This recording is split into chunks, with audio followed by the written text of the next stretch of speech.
Captain Jake Morrison looked out at the stars from his ship called Horizon's Edge and saw something that should not be there. A massive structure floated in the empty space between planets, and it was bigger than any space station he had ever seen. The metal gleamed with a strange light that seemed to come from inside the walls themselves, and Jake felt his heart beat faster as he stared at the impossible sight. Dr. Lisa Kane stood beside him with her scanning tools making soft beeping sounds as they tried to understand what they were looking at. She had been studying old alien ruins for 15 years, but this was different from anything in the galactic records. The design was smooth and flowing like water frozen in time, and the metal looked like it had been made yesterday, even though her scanners said it was incredibly old. Lisa shook her head and looked at her readings again because they made no sense. The metal was made from elements that current science said could not exist together in stable form, yet here it was perfectly preserved after what looked like 50,000 years. She had seen ancient ruins before, but they were always crumbling and broken. This station looked like its builders had just finished construction and then vanished without a trace. Commander Alex Rodriguez gathered his boarding team and checked their equipment one more time. The station was sending out strange energy readings that made their instruments go crazy, but it did not seem dangerous. If anything, it seemed to be responding to their presence, like it was waking up after a very long sleep. Alex had explored dozens of dead alien ships, but none of them had ever reacted to humans before. The boarding shuttle approached the station slowly, and they could see that it had docking ports that looked almost familiar. The design was different from human ships, but the basic idea was the same. Alex felt a strange feeling in his stomach as they got closer, because something about this place felt like home, even though that was impossible. When they entered the station, through an airlock that opened automatically, the lights came on by themselves. The corridors were the right size for humans to walk through easily, and the gravity felt normal under their feet. Jake followed behind his team and noticed that everything was built for people who were about the same size as humans, but the style was completely different from anything Earth had ever made. They walked through halls that stretched further than they could see and found rooms filled with equipment they could not identify. The walls showed images that moved like video screens, but showed star maps that did not match any current galactic charts. Lisa took readings of everything they passed, and her scanner kept telling her that this technology was more advanced than anything the galaxy had today. In the center of the station, they found a huge round room with a platform in the middle. And soon as Jake stepped onto the platform, bright lights filled the air above them, and a figure appeared made of pure light. The figure looked human, but was wearing a uniform that had symbols Jake had never seen before, except in very old Earth museums. The hologram was a woman with short brown hair and tired eyes who looked like she had been carrying a heavy weight for a very long time. She wore clothes that seemed both familiar and strange at the same time, and on her chest was a patch that showed a blue planet with white clouds. Jake realized with a shock that it looked exactly like Earth, but the uniform design was nothing like any military he knew. The woman began to speak, and her voice was clear and strong, even though she was just made of light. She said her name was Admiral Katie Sullivan of the Terran Defense Force, and Jake felt the blood drain from his face because, according to every record he knew, humans had only been in space for 300 years. There had never been anything called the Terran Defense Force, and certainly no human admirals 50,000 years ago.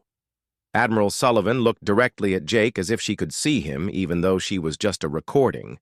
She said that if anyone was watching this message, then the people who tried to erase humanity from history had failed.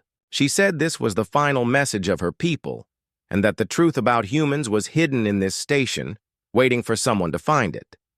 Jake looked at his team and saw the same confusion and fear in their eyes that he felt. Lisa was staring at her scanner, which was now showing energy readings that should have been impossible. Alex had his hand on his weapon, even though there was nothing to fight. They all knew they had found something that would change everything they thought they knew about human history and maybe about the entire galaxy.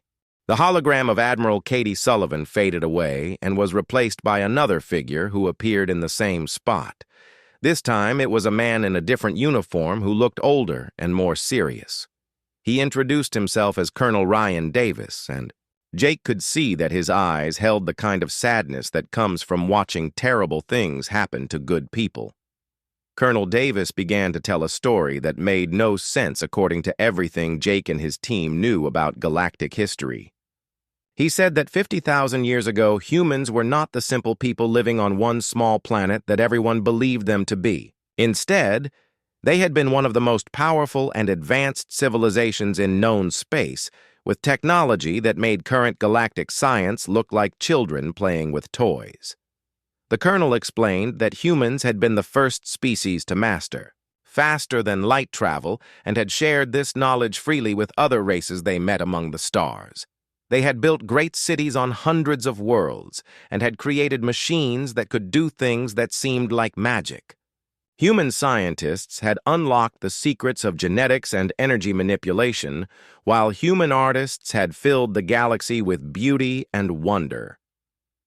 But the most important thing that Colonel Davis told them was about a species called the Zephyrian Collective. Jake had heard of them before because they were one of the most powerful groups in the current galaxy and claimed to be the inventors of most advanced technology. According to the colonel, however, the Zephyrians had been nothing more than a barely spacefaring people when humans first met them. The hologram showed images of early contact between humans and Zephyrians, and Jake was amazed to see that the Zephyrians had been primitive compared to humanity. Their ships were slow and crude, while human vessels moved through space like graceful dancers. The Zephyrians had no understanding of advanced physics, while humans had already mastered technologies that current galactic civilization was still trying to figure out. Colonel Davis explained that humans had helped the Zephyrians advance from a struggling species to a galactic power by sharing technology knowledge and culture. Human teachers had shown Zephyrian students how to build better ships and create new materials. Human scientists had given them the secrets of energy generation and space travel. Human diplomats had helped them make contact with other species and form trade relationships. But something had gone wrong with this friendship, according to the colonel. The Zephyrians had studied human society and technology carefully and had decided that humans were too dangerous to be allowed to continue existing. Not because humans were violent or cruel, but because they refused to accept Zephyrian ideas about how the galaxy should be organized and controlled. A new hologram appeared, and this time it was a woman who introduced herself as Dr. Nina Brooks. She had been the head scientist for humanity 50,000 years ago, and her face showed the same deep sadness that Colonel Davis had carried. Dr. Brooks explained how the Zephyrians had begun a careful campaign to turn other species against humanity. The Zephyrians had started by spreading lies about human intentions and making other species afraid that humans wanted to conquer the galaxy. They used human technology against humanity by showing other races how powerful human weapons could be and suggesting that humans might use them for evil purposes. They convinced galactic leaders that humanity was planning to enslave all other species, even though humans had never shown any interest in conquest. Dr. Brooks showed them records of the systematic campaign that followed. Human colonies had been cut off from trade routes and left to struggle alone. Human diplomatic missions had failed mysteriously when Zephyrian agents worked behind the scenes to turn negotiations against human interests. Human ships had begun, disappearing in space with no explanation, while Zephyrian vessels always seemed to be somewhere else when these incidents happened. The final phase had been the most horrifying part of the story. Dr. Brooks explained how the Zephyrians had convinced other species that humanity needed to be stopped before they became too powerful to defeat. A massive military alliance had formed against humanity, with the Zephyrians leading the charge while claiming they were protecting galactic freedom. What followed had been complete destruction on a scale that Jake could barely imagine. Human worlds had been bombarded from orbit until nothing remained but burned rock. Human space stations had been blown apart by overwhelming firepower. Human technology had been seized and claimed as Zephyrian inventions, while human cultural achievements had been attributed to other species. The worst part, according to Dr. Brooks, was how thoroughly the truth had been erased. Within a single generation, humanity had gone from being galactic leaders to a scattered primitive people, barely surviving on one small world. All records of human achievements had been destroyed or altered, and the galaxy had been taught a completely false version of history where humans had never been important at all. Jake felt sick as he realized what this meant. Everything he had been taught about galactic history was a lie. The Zephyrians, who claimed to be the great inventors and peacekeepers, were actually thieves and murderers who had built their empire on stolen human technology and the bones of human civilization. The hologram of Dr. Nina Brooks faded, and Admiral Katie Sullivan appeared again. But this time her expression was different. Where before she had looked tired and sad now, there was something fierce and determined in her eyes. She looked directly at Jake and his team as if she could see them across 50,000 years of time. Admiral Sullivan began to tell them about something the Zephyrians had not known when they destroyed human civilization. Not all humans had died in the Great Erasure, because some had seen what was coming and had prepared for it. A secret fleet of human ships had escaped just before the final attack and had fled to the empty space between galaxies where no one would think to look for them. The Admiral explained that these survivors had not just run away to hide and die slowly in the dark. Instead, they had built a hidden civilization in the void using the most advanced human technology that had been saved from destruction. For nearly 50,000 years, they had lived and grown and planned in the spaces between stars where the Zephyrians could never find them. A new hologram appeared, and this time, it was a young man who looked like he had been born among the stars. He said his name was Lieutenant Ben Carter, and that he was part of the fourth generation of humans who had never seen a planet, but had grown up on the great ships of the Hidden Fleet. His voice was strong, but Jake could hear the loneliness in it that came from a lifetime of hiding. Lieutenant Carter showed them images of the Hidden Fleet, and Jake was amazed by what he saw. Massive ships that were bigger than cities floated in the darkness between galaxies, and each one was home to millions of humans who had kept their culture and technology alive. The ships were beautiful and terrible at the same time, with designs that looked both ancient and impossibly advanced. The lieutenant explained that the hidden humans had not spent 50,000 years just surviving. They had been building and learning and developing their technology in ways that the Zephyrians could never imagine. While the galaxy had stagnated using stolen human science, the real humans had continued to innovate and create new wonders. Another figure appeared in the light and introduced himself as General Sam Wright. He was older than the others, with gray hair and scars on his face that spoke of many battles. The general commanded the resistance from a ship called Endurance that served as the capital of the hidden human civilization.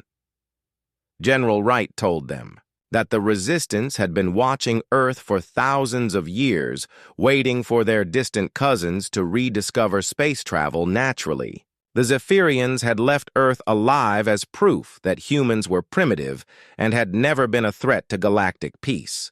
They had never imagined that humans would reach the stars again on their own. The general showed them intelligence reports that the resistance had gathered over the millennia. They had spies in Zephyrian society and had learned all of their secrets and weaknesses. They knew which technologies the Zephyrians had stolen and which ones they had never been able to understand. Most importantly, they knew that the entire Zephyrian civilization was built on lies that would collapse if the truth ever came out. Dr. Maya Turner appeared next, and she was the chief strategist for the resistance. She had spent her entire life studying Zephyrian society and planning for the day when humans would return to claim their rightful place in the galaxy. Her plans were complex and brilliant, and Jake realized that every detail had been thought through carefully. Dr. Turner explained that the time for hiding was finally over because Jake and his team had proven something important by finding this station. They had shown that modern humans still had the same curiosity and determination that had made ancient humanity great. The Resistance had been waiting for a sign that Earth humans were ready to learn the truth, and Jake had provided that sign.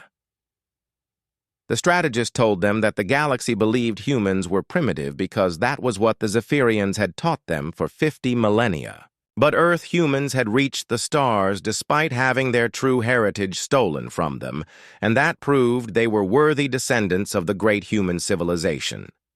The Resistance had prepared for this moment in every possible way, according to Dr. Turner. They had ships hidden throughout the galaxy that could appear at a moment's notice. They had weapons based on original human designs that were far superior to anything the Zephyrians possessed. They had allies among other species who had begun to suspect that Zephyrian history was not entirely truthful. Most importantly, they had the truth itself, which was the most powerful weapon of all. The Resistance had preserved complete records of real galactic history, including proof of every lie the Zephyrians had told and every crime they had committed. When this evidence was revealed to the galaxy, the Zephyrian Empire would crumble under the weight of its own deception. Admiral Sullivan appeared one final time, and her voice was filled with quiet confidence. She told Jake that his discovery of this station was not an accident, but the beginning of humanity's return to the stars. The Resistance would reveal itself to Earth, and together they would show the galaxy what humans really were.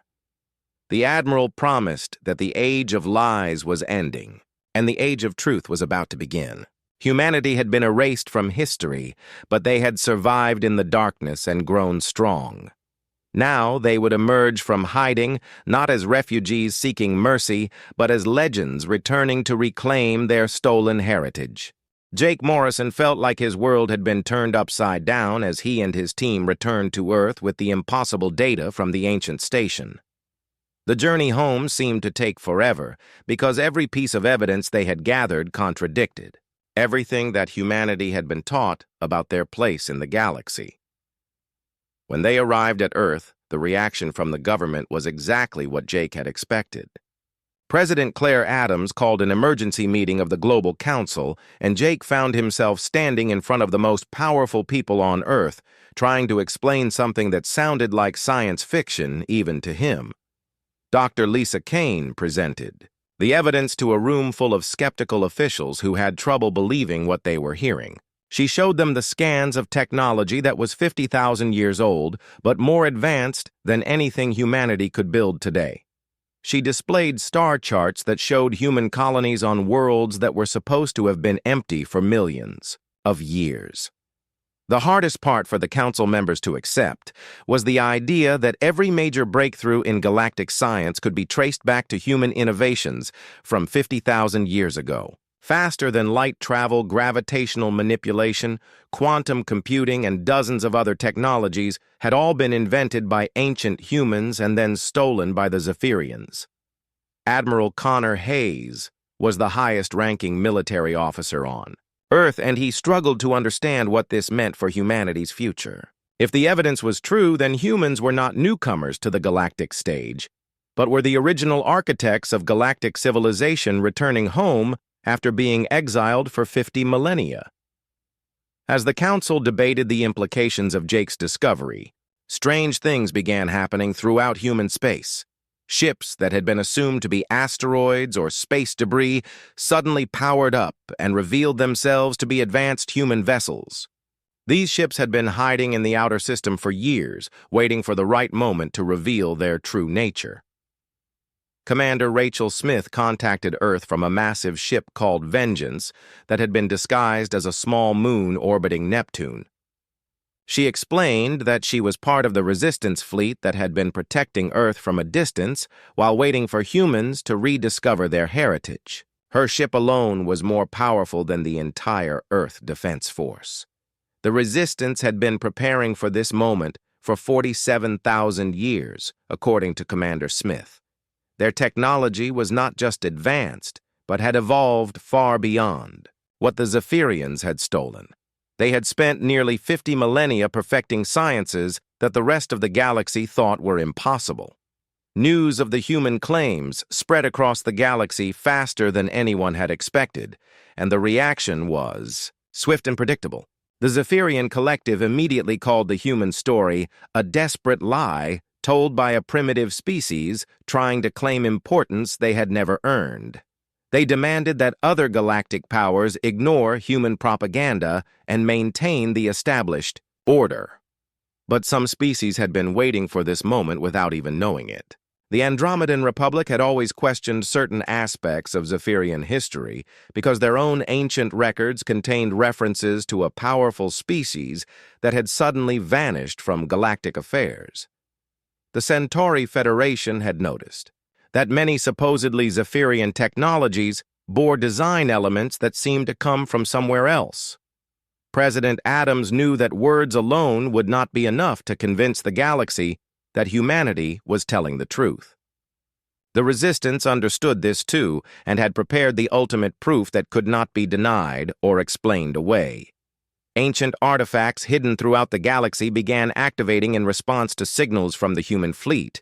These artifacts had been placed by the original human civilization as a kind of insurance policy against exactly what had happened. They were hidden in plain sight on worlds where they had been dismissed as mysterious relics from an unknown species. Now they revealed their true nature by displaying human symbols and responding only to human genetic signatures. On the Zephyrian homeworld itself, a massive structure that had been considered the greatest example of Zephyrian architecture, suddenly began broadcasting human identification codes. Similar activations occurred on dozens of worlds where Zephyrian museums proudly displayed artifacts they claimed their ancestors had created. The most damaging revelation came from the galactic archives themselves, where careful examination revealed that historical records had been systematically altered. Digital archaeologists found traces of the original files buried deep in computer systems that the Zephyrians thought they had completely cleansed. The evidence showed a deliberate campaign to rewrite history on a scale that seemed impossible. Dr. Kane worked with resistance scientists to piece together the full scope of the deception, and what they found was staggering. Every aspect of galactic civilization, from art and literature to science and philosophy, could be traced back to human origins. The Zephyrians had not just stolen human technology, but had stolen human culture and claimed it as their own creation. As more evidence emerged, other species began questioning everything they thought they knew about galactic history. If the Zephyrians had lied about humanity, what else had they lied about? Archaeological expeditions were launched to re-examine ancient sites, while historians began looking for traces of deliberate alteration in their own records. The galaxy was beginning to fracture along lines of truth and deception, and Jake realized that they had started something that could not be stopped. The Resistance had been right when they said that truth was the most powerful weapon of all because lies could only survive in darkness, and the light was beginning to shine on 50,000 years of carefully hidden secrets. The Zephyrian response came exactly as the Resistance had predicted it would, with overwhelming force aimed at crushing both Earth and the hidden human fleet before the truth could spread any further. Admiral Jake Morrison had been promoted to command the combined Earth and Resistance forces, and he watched the Zephyrian war fleets approaching with a mixture of fear and determination. The Zephyrians had assembled the largest military force in recorded galactic history, with ships from dozens of allied species who still believed the lies they had been told for 50,000 years. The fleet was massive enough to destroy entire star systems, and it was heading directly toward Earth with the clear intention of finishing what they had started so long ago. But the Resistance had spent nearly 50 millennia preparing for this exact moment, and they were ready in ways that the Zephyrians could not imagine. Commander Tony Reed led the first squadron of human ships to meet the enemy at Kepler Station, and what happened there shocked the entire galaxy. The human ships moved through space like they were dancing to music that only they could hear. Their Weapons cut through Zephyrian shields like those shields were made of paper, while their own defenses seemed to bend reality itself to deflect incoming fire. Technologies that galactic science considered theoretical proved to be devastating reality in human hands. Dr. Nina Brooks, who had somehow survived the 50,000 years in suspended animation aboard the Resistance flagship, explained the human advantage to Jake and his officers. While the Zephyrians had been content with stolen technology that they never fully understood, humans had continued to innovate and improve. Every system the Zephyrians used had been designed by humans originally, which meant humans knew exactly how to counter it. The battle at Kepler Station was over in minutes, with the Zephyrian force completely destroyed, while the human ships suffered no damage at all. But more importantly, the battle had been broadcast across the galaxy, and every species had seen the impossible display of human superiority. The primitive humans that everyone had been told to fear had just defeated the most advanced military force in known space. News of the battle spread faster than the Zephyrian sensors could control it, and the effect was immediate. Species that had been allied with the Zephyrians began questioning whether they were supporting the right side, while others who had been subjugated for generations saw an opportunity for freedom. The Andromedan Republic was the first major power to openly support humanity after their scientists confirmed that many Zephyrian technologies were indeed based on much older human designs. The Centauri Federation followed shortly after when archaeological evidence was discovered on their homeworld, proving that humans had visited their system thousands of years before the Zephyrians claimed to have invented space travel. Captain Luna Foster led a daring raid on the Zephyrian Central Archives on their heavily defended homeworld. Her team used technology that allowed them to phase through solid matter, and they penetrated security systems that were supposed to be impregnable. What they found in the deepest vaults was proof that even Jake had not been prepared for. The complete records of the Great Erasure were still there, including detailed plans for humanity's destruction and step-by-step instructions for rewriting galactic history. There were communications between Zephyrian leaders discussing how to divide up human territory and technology after the genocide was complete. Most damning of all were recordings of Zephyrian scientists admitting that they could not understand much of the human technology they had stolen. Luna broadcast these records across the galaxy before the Zephyrians could stop her, and the effect was immediate and devastating. The evidence was so overwhelming that even species loyal to the Zephyrians could not deny it. Video recordings of Zephyrian leaders planning genocide and laughing about their lies played on news networks throughout known space. The galactic reaction was swift and brutal for the Zephyrian Empire.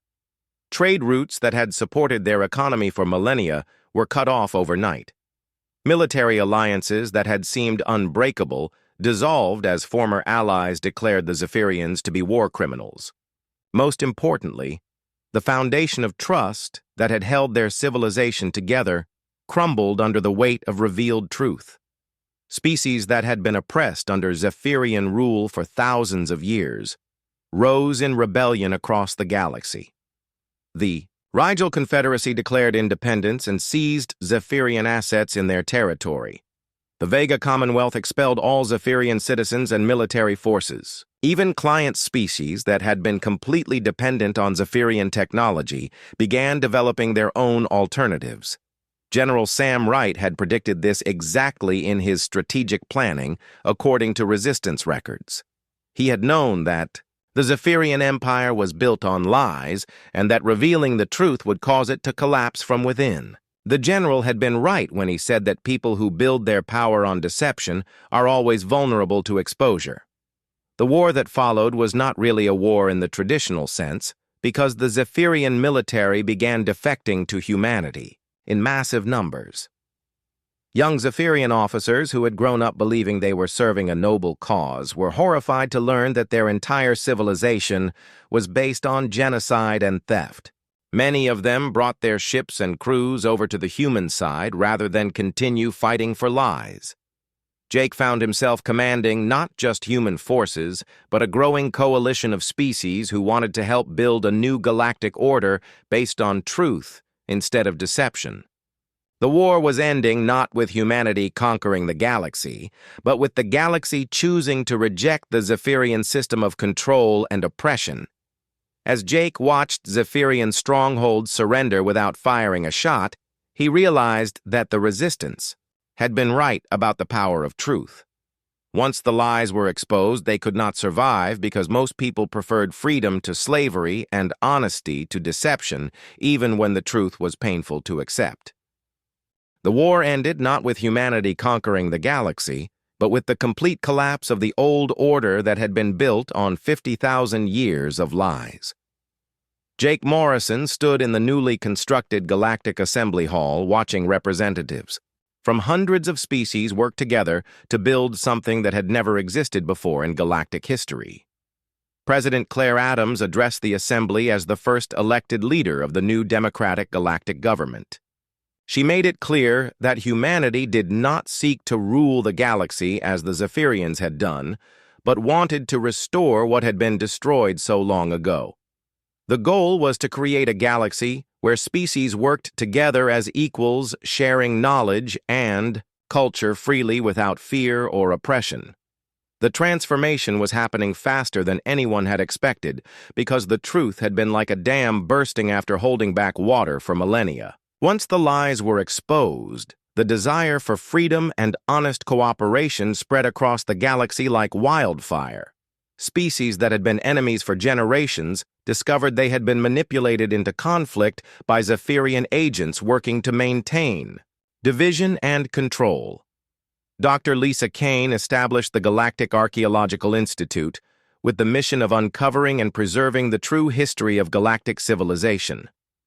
Teams of scientists from dozens of species worked together to piece together what had really happened over the past 50,000 years. On every world they visited, they found evidence of humanity's ancient presence that had been hidden or misinterpreted. The discoveries were staggering in their scope and beauty. Human art that had been attributed to other species was restored to its rightful place in galactic culture. Human scientific discoveries that had been claimed by the Zephyrians were properly credited to their real inventors. Human philosophy and literature that had shaped galactic thought for millennia was finally acknowledged as the foundation of civilized society. But the most important discovery was not about the past, but about the future. The Resistance fleet had preserved more than just human technology and culture during their long exile in the void between galaxies. They had kept alive the human spirit of exploration and innovation that had made the original human civilization so remarkable. Commander. Alex Rodriguez now served as Earth's ambassador to the Andromedan Republic, and he often reflected on how much had changed in such a short time. The galaxy that had spent 50,000 years believing a lie had embraced the truth with surprising speed once they were given the chance. Most species had been waiting for something better than the Zephyrian system without even knowing it. The Resistance integrated their advanced technology with Earth's growing capabilities, but their greatest contribution was not military or scientific. It was the return of human culture that had been lost to Earth for 50 millennia. Ancient music and poetry returned to human space, along with philosophical traditions and artistic techniques that enriched a civilization rediscovering its heritage. The Zephyrians themselves faced a choice between integration into the new galactic order or exile to the distant frontier regions. Many of the younger generation chose integration because they were horrified by what their ancestors had done and wanted to help repair the damage. Zephyrian scientists who had spent their careers working with stolen human technology contributed to efforts to restore lost knowledge and even made new discoveries. Some older Zephyrians refused to accept the truth and retreated to isolated colonies, where they could maintain their version of history. But these holdouts were increasingly irrelevant because the galaxy had moved beyond them and was building something better than anything that had existed before. The new galactic civilization was based on principles that the original human society had pioneered 50,000 years earlier. Knowledge was shared freely between species instead of being hoarded for advantage. Cultural exchange was encouraged rather than suppressed. Scientific cooperation replaced the competition and secrecy that had characterized the Zephyrian era. Jake Morrison commanded the flagship Remembrance as construction began on the first joint research station that would be operated by multiple species working as equal partners. The station was being built at the location where the ancient human archive had been discovered and would serve as a symbol of humanity's return to the galactic community. As Jake watched ships from dozens of species working together on the construction project, he thought about Admiral Katie Sullivan's final message from the archive. She had said that humanity's greatest strength was not their technology or their military power, but their refusal to let others define who they were. The Zephyrians had tried to erase humanity from history, but had only succeeded in creating the greatest comeback story the galaxy had ever known. The galaxy had learned that truth could not be buried forever, no matter how much power was used to hide it. Humanity had not just returned to the stars, but had returned as legends whose absence had made their eventual revelation even more powerful. The attempt to erase them from history had backfired completely and had instead made their story more compelling than it would have been otherwise. Young people from every species in the galaxy now learned about the great human civilization that had been destroyed by jealousy and fear. They studied the resistance that had survived in the void and the return that had shattered an empire built on lies. Children across hundreds of worlds grew up understanding that truth was more powerful than any weapon and that courage could overcome any odds. The age of lies had ended and the age of truth had begun.